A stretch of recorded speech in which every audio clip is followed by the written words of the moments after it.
What's up, guys? Wow, Unadilla. Levi Kitchen cashed as that underdog. If you took my advice on the betting and you put money on Levi, you made a little money. Deegan rode well. He got that first moto win with a little attitude, but he did seem a little bit run down and kind of maybe in championship management mode.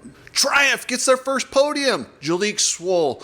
This kid is a true underdog story in this sport, the way he has fought through adversity and family issues to get where he is. Man, Honda had a bad day in the 250 class. So Wygant mentioned some stuff. It sounds like there's some things coming down the pipe for flagging. They're finally going to put lights out there. They're about 5 years too late, but hey, better late than never. Thank you to all the members. I really appreciate you guys signing up and paying $2.99. I know for a membership, you don't get a whole lot. Like I said, I will be dropping some exclusive content, not a lot, because I kind of give everything out on my regular show, so there's not really any behind the scenes that I hold back. But I am doing exclusive giveaways and shout outs to members randomly. Thank you guys for everything, and let's get into this. You need people like me so you can point your fucking fingers and say, that's the bad guy.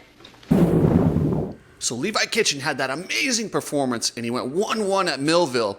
Then he showed up at Washougal, a track which is crazy because he lives very close. I was told he can ride to Washougal without loading up. That's how close he lives to Washougal.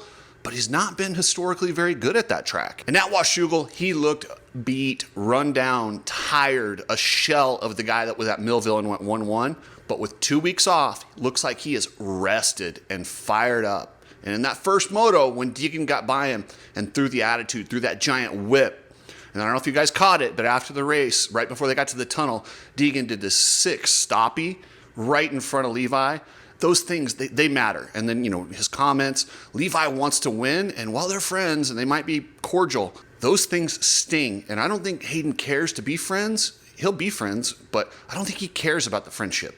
He's going to do what he's going to do, and he does not care. But I liked to see Levi fight back and battle and just fight and not just, settle for second or just kind of become the bridesmaid to Haiden Deegan. He believes he's better and he believes he can win, and he showed it in that second moto. Levi Kitchen is going to be tough in SMX. He's going to have to get some starts, and SMX is going to be wild, but I think he's after that 2-week break and his rejuvenation, I think he's going to go into that thing strong. And now with Haiden pretty much closing this title out, the rest of these guys are just trying to get momentum to get into that 3-race championship. They get a clean slate. They get to start over. They get to go for a 3-race championship, and it's a big one. So Deegan came into this round, with Brian talking about, oh, we found something new. We figured something out. He's going to be so much better. But I think they overdid it. And there's that fine line between working hard enough and overworking. And these athletes just ride that edge. That's why so many dudes in this sport get Epstein-Barr. Looks like they probably pushed him a little bit too hard during the break. You add that, and I don't care how you spin it. When you battle for championships, there's a lot of stress. Stress triggers everything in the body that develops fatigue. Did he look beat like Levi at Washougal? Absolutely not. But he didn't look like that fiery Haiden Deegan. I mean, he won that first moto, but not in the fashion I kind of expected. I expected him to come a little bit harder, go a little bit more beast mode towards the end, but he still got that first moto. And then in the second moto, I think he started to make a little bit of a run, and I think it messed with his head when he saw Joe down there and Joe stay down and with the gigantic lead that he's got. That's the only thing that could keep him from winning this title at this point, is something catastrophic. And he did the right thing. He settled in and just went for second. Levi's going for the win. He has nothing to lose. He's just going out there trying to race. Haiden has everything to lose, and I think you're going to see a different Haiden at SMX, and I think you're going to see maybe a different Haiden at Ironman once he has this title pressure off his back. Like, this is big. You can say whatever you want about championships, but when you battle till the end and you're going for a title, it stresses the body out.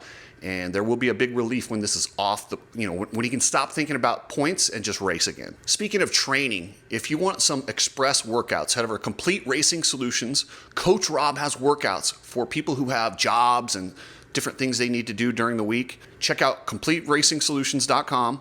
Coach Rob trains smart and also train hard. Epic Garage Designs. Travis Ogburn created this company because he loves making his garages badass. He's found these floors, cabinets, and all these different knickknacks for your garage.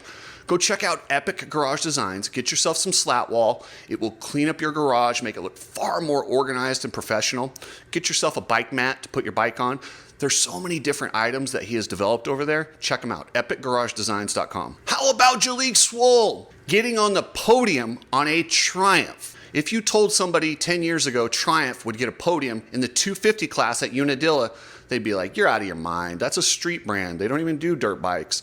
But he did it. In the first season with Triumph, he was really close in Supercross to getting on that podium, but it's even more impressive to do it outdoors. I know a 6'4" isn't the most amazing score, but you have to be there, and he was third overall. Jalek Swoll is one hell of a rider, and he has overcome some serious obstacles in his life. For those of you that don't know his story, go back and listen to the interviews that I've done with him back in the past. Jalek has overcome a lot with his dad being imprisoned, trying to keep racing and stay afloat, and he's had a lot of help from James Stewart. He's just a good kid, and it's funny too, because the way Jalek and I kind of met each other was when he turned pro, I didn't think he deserved the ride over like an Alex Martin or one of the veterans. He didn't like that. So when he won High Point, I was like, you know what? I am eating my words. I had him on the show so he could come in and tell me what a moron I was. And I appreciate it. I think that's awesome because, I'm just giving my opinion. And I love when these guys prove me wrong. I couldn't be happier that he proved me wrong. I love seeing these young guys succeed. And we've kind of been cool ever since then. I've had him on a couple times. I'm a big fan of Jalek, and I'm going to try and get him on here pretty soon because that's a big accomplishment to get Triumph on their first podium in the first year in a 250 class. 250 is a motor. That's a lot. It's almost harder to do it in the 250 than it is the 450. Garrett Marchbanks, the man who was in all the controversy with Club MX a few weeks ago, goes out, gets on his Kawasaki early. I love that Mitch Payton had room for him and put him on and is going to have him on the Kawasaki team from now on. He doesn't have to mess around on a 450 or try and figure out something for the last few rounds. He's going to get into the SMX on the Pro Circuit Kawasaki team, and he's riding good. I mean, fourth overall in his first outing on the Pro Circuit Kawasaki. I know he used to ride for Pro Circuit and now he's back. So he's joining his new old team. I like what I saw out of Marchbanks. He looked comfortable on that bike. So Max Anstey, he's been out of outdoors, kind of a supercross specialist, but he did come from the GPs, which is all outdoors. And we expected more from him, when he jumped onto this star bike. I mean, there was a lot of people, myself included, that thought he'd be battling for podiums or higher, and he just hasn't done that. But he did get third in that first moto. Unfortunately, that second moto, I'm not sure what happened. He ran out of endurance in that second moto and just got eaten up. I think he's probably going to be kicking himself for that one because if he just could have fought for a couple more spots, he would have got that third overall. Strapped Goggles, one of the coolest goggle companies in this industry. They do it their way. Head over to Ride Strapped, check out their unique designs, get your Red Pill t-shirts, get your Industry Outsider t-shirts. They are big supporters of me. I appreciate them a lot. So ridestrap.com. Precision Transport, the best shipping company that I've ever dealt with. These guys are awesome. Customer service is a lost art in a lot of businesses these days, especially shipping companies, not with Precision Transport. Pre-transport, they're really good people and they will get your product where it needs to be and they'll track it and they will treat you with respect. Wow, Honda had a horrific day in the 250 class. I know Hunter did good, but I'll talk about him tomorrow. But in the 250 class, it couldn't have gone much worse. Chance Hymas came out in qualifying and just dropped the hammer. I mean, he looked so good. He looked completely rested, recovered, and ready to go out there and he looked like Jet. Those first couple laps, the way he just ate those guys up, I was like, dang, he looks like he's on a 450 and they're all on 250s. But he didn't completely gap them, and I think it caught up to him. Unadilla is a track that has these deep, nasty, scary ruts, and he's never been there. That was his first trip there. Sometimes what you don't know is good, and sometimes what you don't know can be bad. And we saw it in the first part of the moto. He didn't understand quite how dangerous those ruts are and how quick they can bite you, which is probably why he went so fast. But he found out why everyone else was being cautious at the end of that and had that nasty, nasty crash where it looked to me like he hit his head hard, and I'm shocked that they let him go back out there. I know a lot of you guys have hit me up and say, the flagger, should have got the bike off him. I think you're talking about the photographer that was right there. That photographer, there's a hard and fast rule with photographers on the infield that they do not touch riders and they stay away from the action.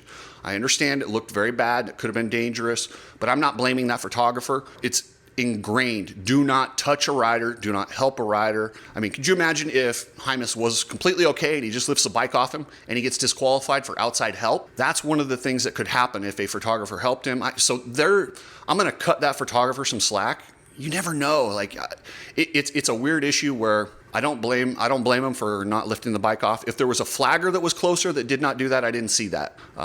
Maybe if someone could send me a clip, but I'm going to cut him some slack on that and just say it was an unfortunate incident. I'm glad he didn't get burned by his bike. That can be deadly and it can leave horrible marks for the rest of your life when those pipes and stuff are stuck on you like that. It's dangerous. What I have a real problem with is them sending Chance Hymas out in that second moto. He was clearly dinged up. If you watch the crash back over, he looked like he went unconscious to me. Now, you're trying to tell me back in the Honda truck they didn't watch that and see that, and they still let him give it a go. Now, this is where riders need to be protected from themselves. The riders need to have the attitude, yeah, I'll go to the line, but you need to have confident people around them that say, no, you know what, this championship's over, just sit out today, you're done, and don't let him race. Not only could he go out there and do severe damage to himself, he could hurt somebody else, much like what McAdoo has done in the past and hurt multiple different guys. You have to protect these riders from themselves. They have this never say die attitude. The other really crappy thing about sending Chance Hymas out there like that, and you say, okay, well, pull in if you don't feel well. You never want to let quitting or giving up creep into these guys' mentality. It is like a virus. A lot of people's minds, like, if he can go out there and ride a couple laps, why can't he stay out there the whole time? It's not a good look, and you need people in your corner who are willing and confident enough to sit you down and stop you from making a mistake. Let him always be on the gas. Somebody else can be his brakes. Somebody else can be, tell him when he's done. These riders have to have that I'll never quit mentality like Deegan does. And like I said, quitting is a virus. Once you start, it just gets worse and worse. Does this mean that that's what's going to happen with him? Probably not. But it's just not something I want to toy with. Man, Joe Shimoda was looking good in that second moto. And had he passed Levi Kitchen, that would have gave Haiden Deegan the overall. So they were fighting hard. And he had a nasty where he just lost the front in that rut, hit the ground. And I don't know, I'm pretty sure just from the looks of the way he hit and the way they had it wrapped up, that looked like a collarbone to me. We're going to find out later on, but it sure looked like a broken collarbone to me. What I'm disgusted with is, once again, we have wooden stakes right on the track. He could have been impaled by one of those. We've had this happen to multiple guys. RJ Hampshire, the European guy. Yet they're still putting wooden stakes and sponsors that close. MX Sports, come on.